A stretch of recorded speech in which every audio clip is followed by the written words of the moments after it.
always thinking you need to do things on your own without anyone's support.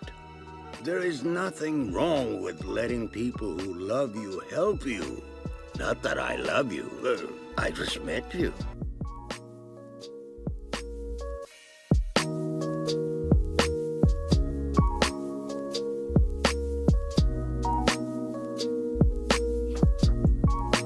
Alright guys, hey, how's it going? So today we're going to be taking a look at a little exercise that I put together, calling it Sprites and Silhouettes, and you're more than welcome to follow along with my explanation or just take a look at the tutorial links below, and I'll have that all linked below. So let's get into it.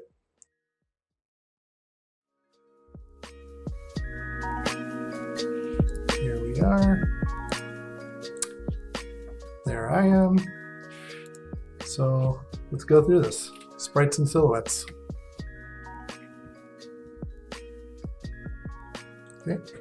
So like I mentioned before, you can follow along as I take you through a silhouette exercise to help you with your form and readability. Hashtag Pixel Challenge. Do it. All right. So we're going to break it down into a few parts here. The first part is conveying the silhouette. Now, what you want to start with is making a few boxes, and we're going to be, I just chose random boxes. I know there's like a standard size of like 8-bit sizes, 16 bits, 32, etc. But I just chose some random box sizes and I just kept them in box form. So for example, this one here is 50 pixels tall by 50 pixels wide, and that'll be like our plane space that we do our pixels in, pixel art. Okay, so choose any size to start with, draw a silhouette, and draw the same silhouette in the other boxes, keeping the overall spirit of the gesture. So what I mean here is pick the, let's say, for me, I first picked the 50 pixel version. What you want to do is, you know, just draw what you feel like drawing. For me, I felt like I like fighting games, so I drew a fighting kind of sprite stance. And then go on and redraw similar type stance at the different resolutions. You know, make sure you keep that overall spirit. Like you can see, I've made a few adjustments here. There's a bit more dynamicness as the poses go up because I have more resolution to work with. And as the poses go down, they become a little bit more, let's call it stiff. But we'll get around to fixing that a little bit once we put in some color. So let's take a look here. That's the one that I chose to go with first. So let's use that as an example. So once you do your silhouettes, you'll probably have a character in mind when you're doing it, or you'll be inspired as you do it. So I just was sketching around, and I kind of felt like, because I didn't do hair, I felt like a very Avatar Aang vibe. So that's kind of what I did. So as it says here, I chose a martial arts type stance. Using these shapes to inspire a character is a great way to draw freely without expectations. Okay, so here's Aang, and on his right side here, you'll see I chose different styles of Aang. I just scoured the internet for different types. But what you want to do here is you want to pick, it doesn't have to match the silhouette you did exactly, you just have to be willing to find the similarities in it. So if you look at these silhouettes, these are great silhouettes. The characters read very well, even in silhouette form from these random images I grabbed online. So the next step would be grabbing these images and find multiple different ones with preferably different color palettes too, so that way you don't feel so restricted to it, but you get the overall vibe of what the character is. Even in these three images alone, the character looks to be kind of different ages, probably a little bit after the Avatar Last Airbender series. This is more like the graphic novel, probably most likely scenes where it's like after. So he looks like he's starting to age a little bit. He's got a different outfit on than he normally does. So in regards to palette grabbing, this is always a fun and tricky part, but let's go with it. So first I select the primary colors that will best represent we call these the midtones. So what we do is we break up him into different pieces, different parts of his costume or whatever makes the character up, and you start picking the midtones. And these are kind of what I came up with. The ones outlined in black are the primary colors for each part of his outfit. Don't feel bound by how many shades you come up with, as they'll probably change along the road when you're kind of starting to put them into the actual sprite. So these are the other shades that I eventually came up with. Okay, so let's go. So we're gonna start, well, I started with the size 51 because that's what I felt comfortable with. So just let's remember, you're gonna find many tutorials that tell you how to start a sprite. These happen to be certain techniques that people follow. There's no one right way to start creating a sprite, and it highly depends on what you're comfortable with. So moving along here.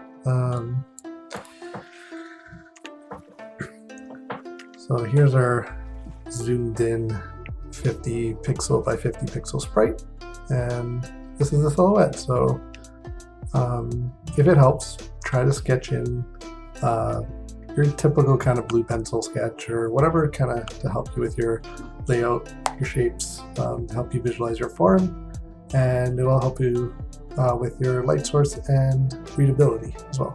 So do this if you want. I kind of did this as an afterthought, just quickly, just for this example. And then you find your blocking colors using the previously selected primary colors. So that was in the other slide with the black outlined colors. And we can, if you look back, you can kind of see what we're trying to define here using his costume. And, even at that, you should be able to start telling what you're looking at. And there's a little reference there. So this is the final outcome of the silhouette exercise. Like I just went in and based off of my primaries, I went in and drew the rest. So that's kind of what he looks like there. So now let's repeat this for the rest of the sizes. I selected 4 sizes out of the boxes. So I selected these 4. Let's see, one, yeah. So I ended up drawing in each size at each resolution, and I tried to take kind of lighting cues from the first one I drew, but treat each one as its own sprite, and don't be afraid if it looks vastly different, because each sprite comes with its own limitations, and sometimes you'll be using less colors and sometimes you'll be using more, and also depending on the style you use. So as you see here, this is I believe the 5 by 5 pixel. This is the 16, the 50, and the 100. And as you can tell, they have like the overall vibe of the stance. So let's take a look here. Okay. So once you draw in your 4 selected pieces, or you can do all of them if you want. I just chose 4. I drew in each sprite as a separate expression of one another, and we're going to take a zoomed in look at each one now. So clean up the silhouettes. As you can see, silhouettes are great, but you can also find yourself with a little bit of bleed over or to accentuate certain areas after. So the little bit of black cut out there is where, I kind of redefined the shape a bit to fit my new idea. So let's go into, this is kind of a preview what the sprites might look like on a Game Boy screen. Some of them are very tiny and some of them are pretty big. Okay, so let's take a look. A 5 by 5 pixel. This is even smaller than the original Super Mario sprite. But, you know, it's got some readability there, especially since we already know what we're looking at. You can kind of tell, like, this is a guy in a kind of stance. He's got like some of the color hits of the arrow tattoos of Aang and his costume and his little fighting stance and his head area, and you know, his legs are maybe 2 pixels. So with so few pixels to work with, the form and color choice is key. As you can see here, you know, each pixel counts, each color decision makes an impact.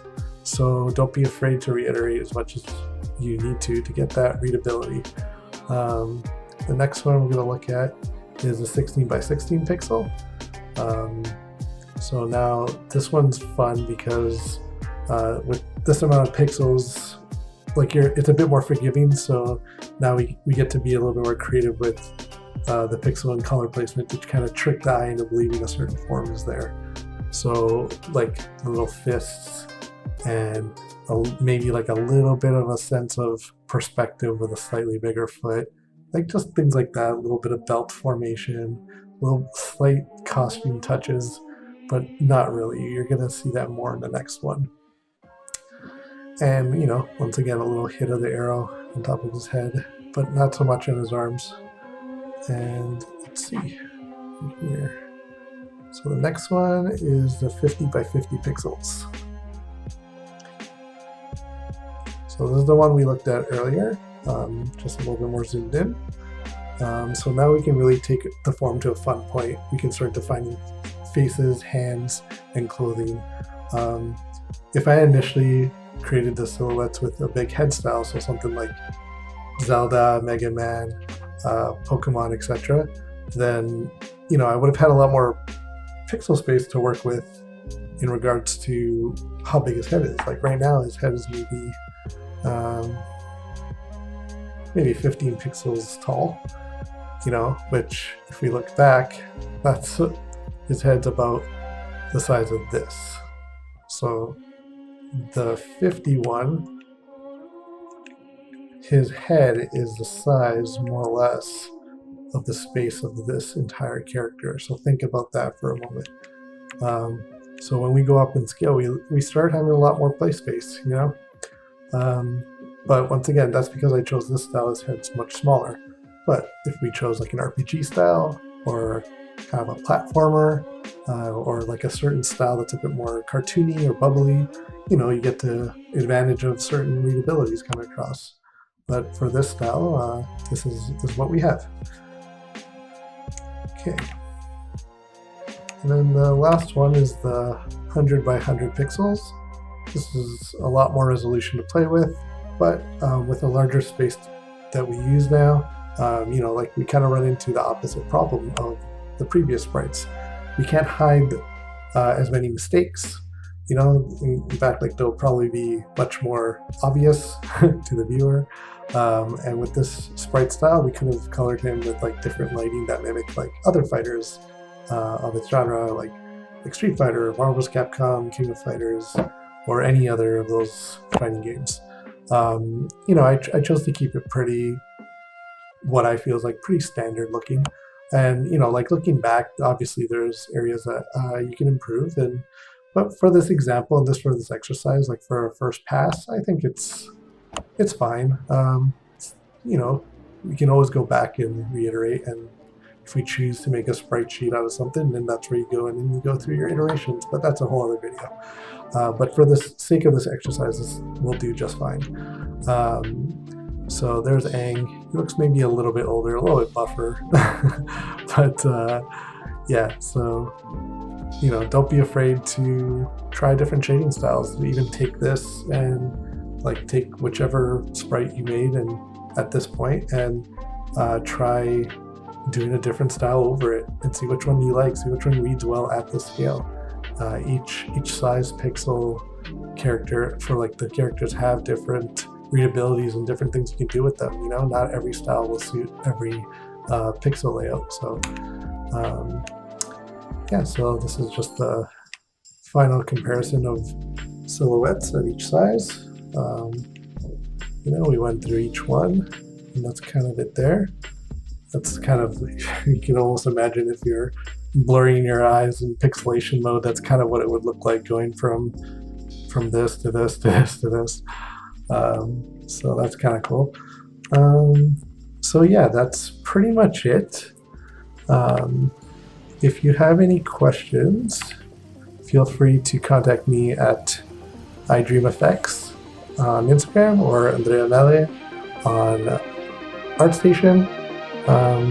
Feel free to share this with people. If you end up doing it, hashtag Pixel Challenge, at me if you can. And I'll see you for the next one. Have a good one, guys. See ya.